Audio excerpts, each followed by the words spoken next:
JUnit is a tool for unit tests that is available for the Java language. If you want to use the JUnit in the Eclipse tool, you must just first import the necessary libraries like this one here, and you must annotate the methods that you want to test. The annotation is @test. You put this annotation just before the declaration of the methods you want to test, and then you just run the test using the platform here, and these methods will be executed. For instance, I'll go here. This is the file test time.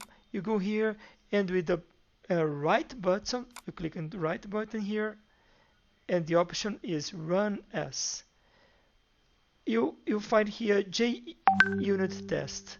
This option is only available here because the file is prepared as a JUnit test, okay? Importing the libraries and annotating some of the methods.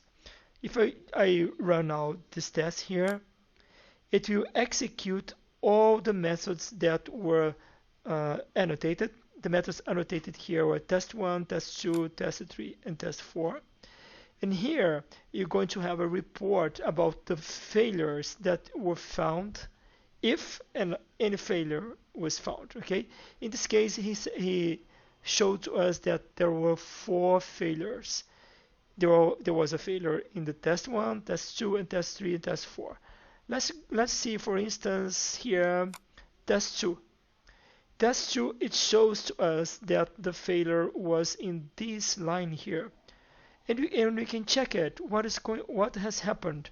It has created a new object of class time1 and executed the method test get set with this object, and no failure has happened when this statement was executed. Then he has created another object of the class time2 and executed again the method test get set with this object. And in this case, we had the failure. Let's see where was the failure. Here, it has created has changed in the object time that was received here, has changed the hour component to 12, the minute component to 30, and the second component to 5. And then it has got the hour component and stored in the variable age. Here is the important point for unit test. You can test the values if they have exactly the expected values for the variables.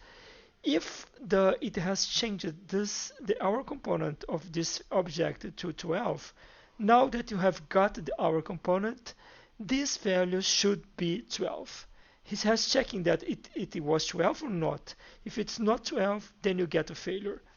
And yes, in this case, you have got a failure because you have not created yet the class time2.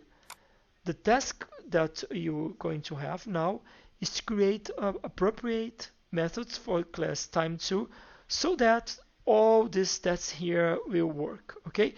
After implementing time2, you can just come here again, run the test, and if your implementation is okay, all the tests will run without any failure. Okay.